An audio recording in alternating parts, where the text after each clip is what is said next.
Assalamualaikum warahmatullahi wabarakatuh.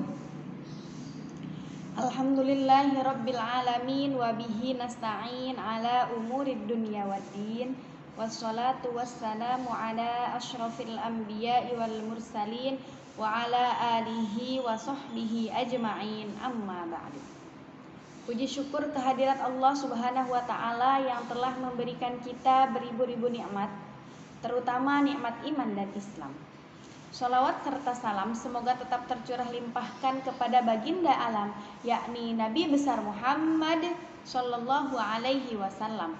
Tak lupa kepada keluarganya, para sahabatnya, dan kita selaku umatnya hingga akhir zaman.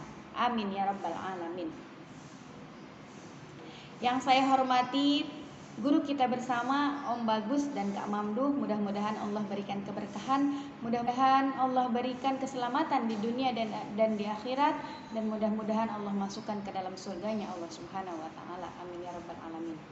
Tak lupa pada guru-guru PKU sekalian dan teman-temanku sekalian yang dimuliakan oleh Allah Subhanahu wa ta'ala. Hadirin jamaah rahimakumullah, pernahkah kita merasa gelisah karena begitu beratnya beban yang harus kita bawa? Misalnya ketika kita mengalami kekurangan harta, atau seseorang yang kita cintai meninggalkan kita untuk sementara waktu atau selama-lamanya, hingga menyebabkan semangat kita patah, kemudian kita pasrah, lalu menghentikan langkah, dan akhirnya kita memutuskan untuk mengalah. Pernahkah kita merasa bahwa beban kita berat? Pernahkah kita merasa bahwa hidup kita sudah berada di titik terendah sehingga kita tidak lagi ingin hidup? Ketahuilah sahabat-sahabatku sekalian, bahwa saat Allah memberikan ujian kepada kita, tandanya adalah Allah itu sangat menyayangi kita. Kita sebut ujian itu adalah sebagai kado. Allah memberikan kado kepada kita berupa musibah, cobaan, dan segala sesuatu yang tidak kita senangi, karena Allah ingin menaikkan kita ke dalam kelas hamba-hamba yang lebih mulia. Maka ketika kita diberi hadiah, seharusnya kita senang teman-teman, bukan malah sedih. Allah memberikan cobaan untuk mengukur kadar keimanan sekaligus mengangkat derajat dan meninggikan level ketakwaan kita sebagai seorang mukmin dan mukminah. Hal ini didukung dengan adanya firman Allah dalam Al-Quran bahwa Dia akan menguji hambanya yang bertakwa dan beriman. Nah, hal ini ada dalam surat Al-Baqarah ayat 155. Bismillahirrahmanirrahim. Walanabluwannakum bisyai'im minal khawfi wal ju'i wa naqsim minal amwali wal anfusi was samarat. Artinya, dan kami pasti akan menguji kalian dengan sedikit ketakutan, kelaparan, kekurangan harta, jiwa, dan buah-buahan. Ujian adalah jembatan bagi seorang mukmin untuk meraih kebaikan yang berlipat dari Allah Subhanahu wa ta'ala.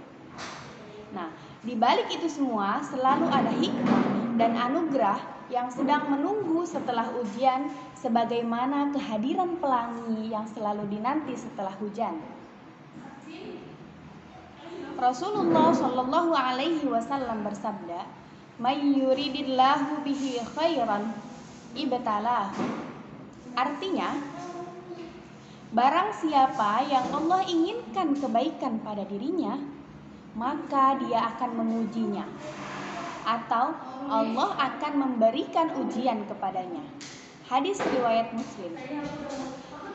Oleh karena itu teman-teman sekalian, kita tidak perlu merasa kecewa apalagi berputus asa ketika suatu saat kita ditimpa suatu musibah atau dilanda oleh bencana, karena saat itu Allah sedang menghendaki kebaikan kepada diri kita. Kira-kira kebaikan apa yang Allah kehendaki bagi kita saat kita berhadapan dengan sebuah ujian? Salah satunya adalah Allah ingin menginginkan kita untuk bersikap sabar senantiasa bersabar dengan adanya ujian-ujian yang Allah beri kepada kita.